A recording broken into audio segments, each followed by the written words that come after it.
The Sack of Nishapur, a Genghis Khan, thug life story. The sun hung low in the sky, casting a blood-red glow over the vast expanse of the Iranian plains. Genghis Khan, the world's most feared conqueror, stood on a hill overlooking the city of Nishapur, his eyes burning with the fire of a vengeful god.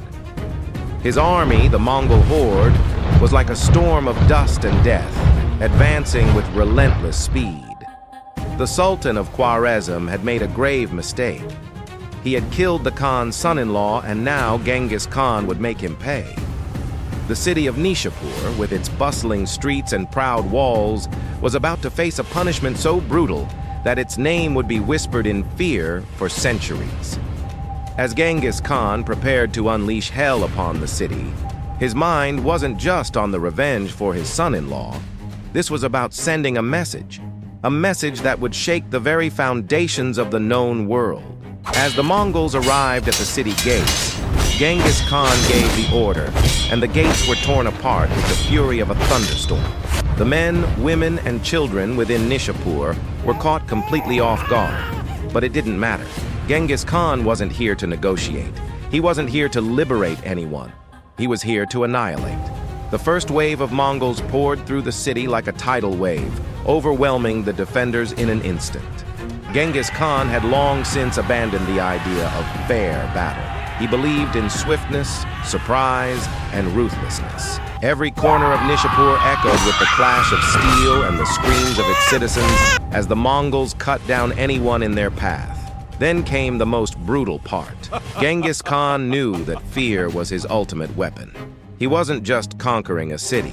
He was breaking the spirit of anyone who dared defy him. He ordered his men to make an example of the city. The blood flowed freely in the streets. Some reports say that Genghis himself stood at the gates, watching as his soldiers dragged prisoners into the open. With no hesitation, they were executed in brutal fashion: swords, arrows, and decapitation. But Genghis Khan wasn't finished. He demanded the execution of everyone who was in the city. Every man, woman, and child was to be killed. No one was to be spared. Those who tried to escape were hunted down by the relentless Mongol cavalry, their hooves pounding the earth like a drumbeat of doom.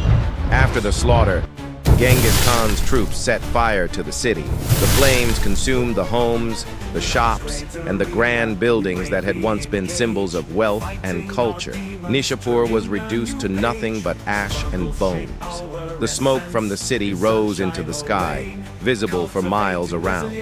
It was a warning to any other city that might even think of challenging the Mongol Empire. In the aftermath, Genghis Khan stood over the ruins of Nishapur, his face unreadable.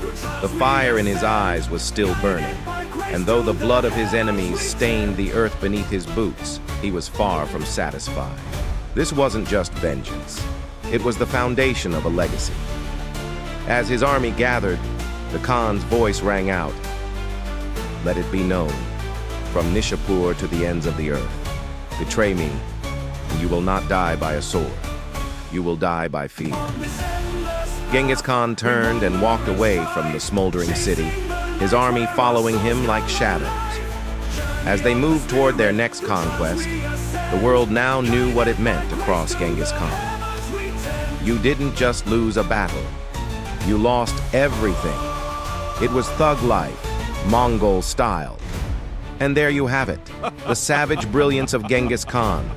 From the fiery destruction of Nishapur to the relentless march of the Mongol horde, this conqueror's name is etched in history not just as a ruler, but as an unstoppable force of nature. If you enjoyed this brutal journey through the past, don't forget to hit that like button, subscribe, and turn on notifications so you never miss a story from the world's most legendary figures. Let us know in the comments what other historical figures or moments you'd like to see us dive into. Until next time, remember, history is written by the victors, but it's up to us to remember the stories that shaped it.